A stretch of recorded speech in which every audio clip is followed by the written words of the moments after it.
Action!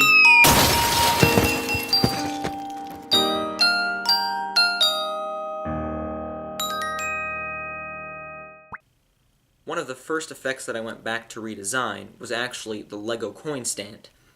Now, if you haven't seen how this works, basically there are 4 different Lego coins here. You take one, wave your hand, you can do some kind of magical gesture, and it vanishes. And that's the whole effect. So the original design, the way this worked was there was a little ledge on the inside and it had a bunch of cheese slopes, and the coin sat there, and there was a cavity behind that. So from your point of view, what you'd actually be doing is pushing the coin off of the ledge and into the cavity, and it would disappear. Only problem was it would make a loud clink every time it came off the ledge because it was falling into the cavity. So I knew there was something that I had to do to fix that. The other issue was the coins kind of peeked over the edge of the coin stand itself. So the only way to prevent this from showing was to put clear 1x2 plates on the base. And then, so it was basically tilted like this. And then you had to set your audience at a very specific angle, and then it looked okay. So on video, yeah, it worked out alright, but I knew that if you were actually going to perform this, you'd run into some problems, especially if it was, younger kids performing this.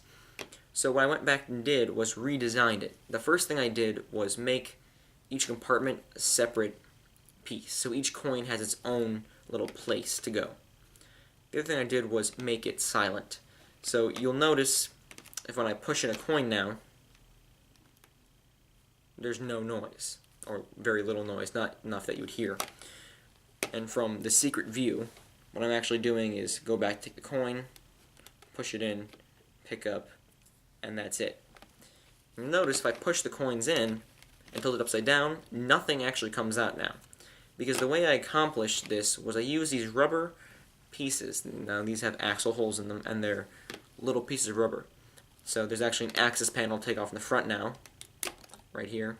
So you see this comes off. Sometimes little pieces stick to it, but that's kind of unavoidable right now. So you see the inside here are all the coins. If I take out the coins, you can see the rubber pieces. And they're these just little black rubbery pieces. They're in the Mindstorm sets, and I believe there's some kind of axle connector.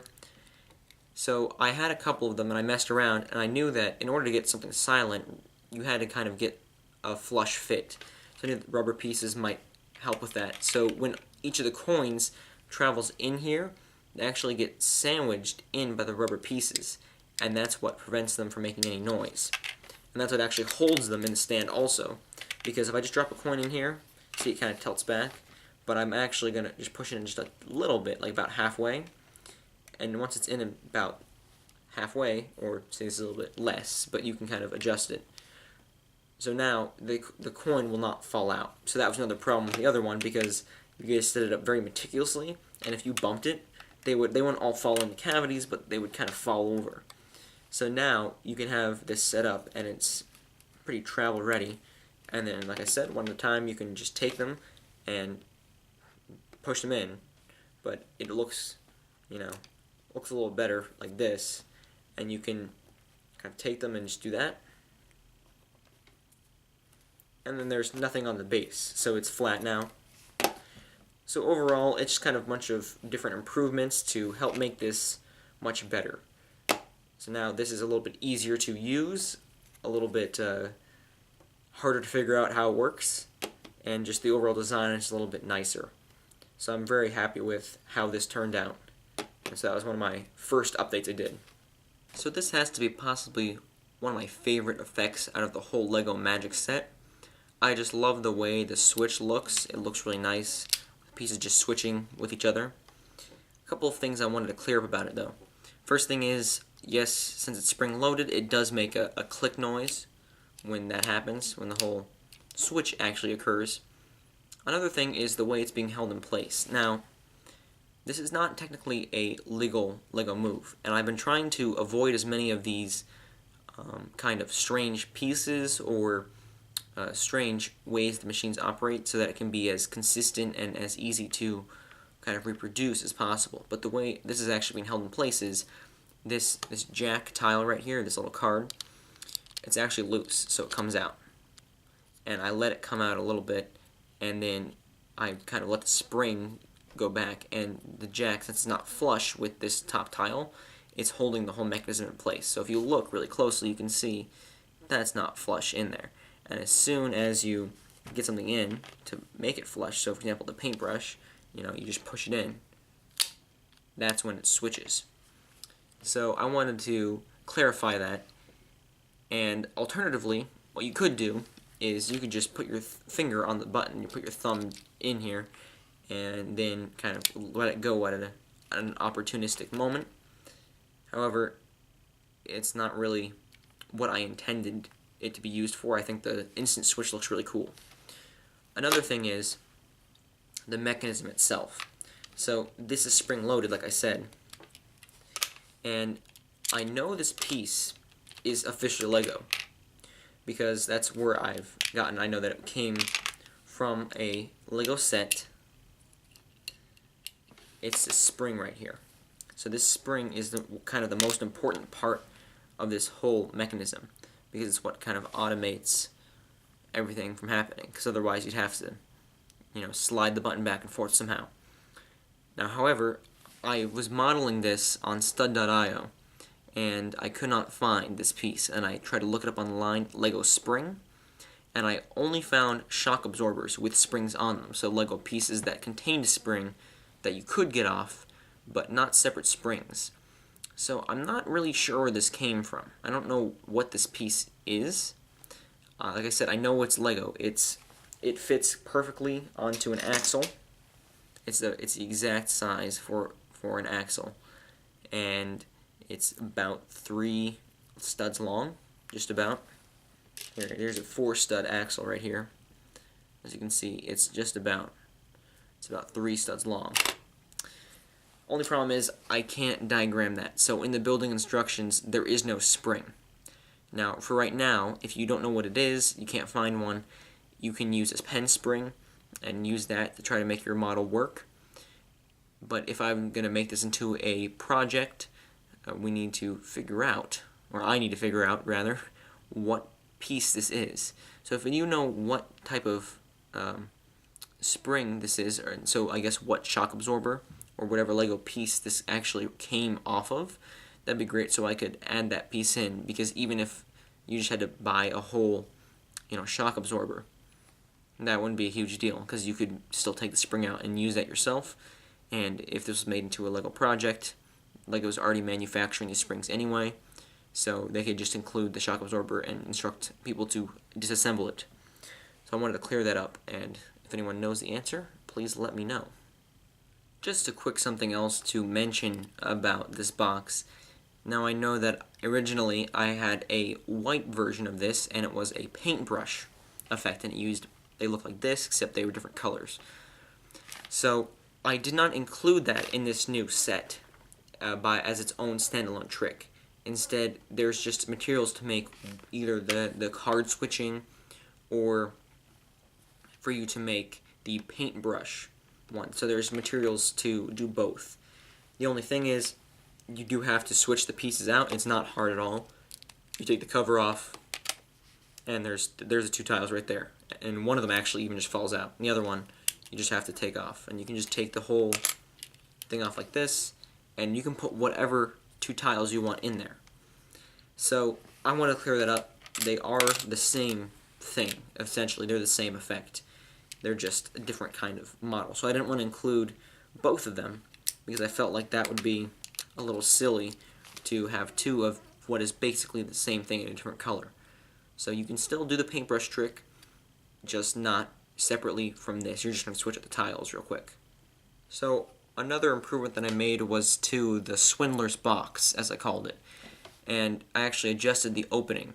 Now, before, the opening was not actually in the center of the box. It was slightly off-center because it was 1 stud wide, and the box is actually 6 by 8. So it had to be either here or here. It couldn't be in the center. So now this opening is centered, so it's symmetrical now, and it's actually smaller than 1 stud wide, which makes it harder for things to get back out once they're in, which is the goal of the box. You can only open it by using the secret method, not having things shaken out. So the way I accomplished this was actually with these kind of headlight, tail light, I don't know what you'd like to call them, mounting pieces. And this actually allows the piece to stick out a little bit. As you can see, it adds a slightest bit of length there. And so when I put the tile on top of this, it's not quite flush, it's actually slightly extended. So you kind of get a length that you can't get with any other Lego piece normally. And so the opening is kind of, it's a little bit of a strange width. So you can't actually fit a Lego brick through there. You can only fit pieces that are smaller. So you could fit in a Lego coin like that. Now of course, things like coins might be a little bit easier to shake out like that. But you would probably use a dollar bill. That's the recommended item to use. But so let's say you put the coin in. So now it's a little bit harder for it to be shooken out, and you can only get it out by using the secret drawer right here. And then there you go. So the Swindler's box got that slight improvement. Now a lot of these updates are coming from me trying to use as close to 100% Lego pieces for everything as I can. Now a lot of these things originally used coins and that kind of thing, which is fine in my books, but if this is going to be a Lego set, I don't know if they're going to want you to utilize real-life objects with that. I know that they do have a Lego coin bank that they've released, but just in case, I want to make it as easy to include pieces and just get started from the kit itself. So what I've actually done is taken this effect and changed it to use the same coins used in the coin stand. So the old one used first nickels, and then it actually switched to Lego dollar bills. Only problem with dollar bills, the cavity in the back, it's not very big. And so the dollar bills, you could stack them in there, but it wasn't, if you try to put too many in, it would get jammed and it wouldn't work. These pieces are actually thinner than one Lego piece, so they're not exactly going to fill up that space right in there. So they're not going to get jammed. They fit perfectly in there, and you put two in the dish. Goes into the hand, a little magic gesture, and now there's 4 coins. So this is actually a new trick that I came up with and decided to add to the Lego Magic set. There's this little cover, and inside a clear container. It has 3 different colored balls in it, a blue, a yellow, and a red. So we'll take them out here. So we'll put the blue one in first, followed by the yellow one, and lastly, the red one. Little snap, magical gesture, and watch. The red ball actually moves to the bottom of the container. Now, the way that this works is there's actually an extra ball hidden in here. So when you put one in, let's say like the yellow, you're actually pushing out a different color and leaving the yellow up there. So obviously for this, that means you're going to need more than 3. So I have 4. Now these are actually gumballs because that's what I use in a lot of my candy machines, and I just had these laying around. I think they look very colorful. Unfortunately, the Lego Xenomorph spheres are a little too large to make a kind of trick like this that would accommodate them. So instead, my alternative has been to use these Lego basket and soccer balls that I have. I only have 3, but they do fit about the same way. I actually adjusted the design a little bit so that they would fit perfectly in here, and they would work exactly the same way. So you'd have one secretly up here, and even if we just did this with 2, so you get the idea. There's a soccer ball and a basketball. Put the cover on. Even if I put the soccer ball in first, and then I do basketball, and snap, basketball is on the bottom now.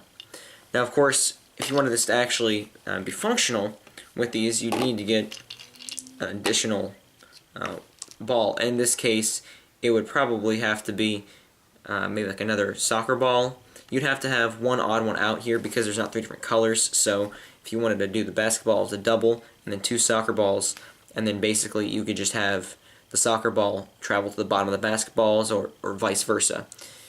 These are just way too expensive for me to purchase online, because these specific pieces I believe are somewhat discontinued. I know LEGO has released some other sets with newer versions of these, but this is getting back to the idea of getting the trick as close to 100% LEGO as possible. The way this mechanism works up here is there's another one of these rubber pieces up here. So inside here, just like in the coin stand, there's actually a rubber piece that sticks out, and it looks just like this. Here's a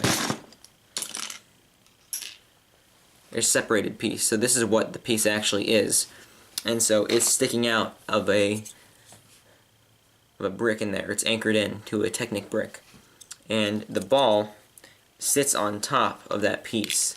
But with a little pressure, you cause that piece to bend and allow the ball to pass through. So with this on, you disguise the noise of the second ball going through with the first one, so that's actually the first ball dropping in, and the second one's still up there. So that's really about it for this video. As time goes on, I'm going to keep making improvements to these different tricks, and maybe adding some new ones just to make this project the best it can be. Now, if you want to build the projects in the set, I actually have building instructions online, and I'll put a link to that below for each individual model. And because it's through Bricklink, I built these on a software called stud.io. You can actually buy all the pieces to build whatever model you want through Bricklink as well. So that's a kind of a really cool feature.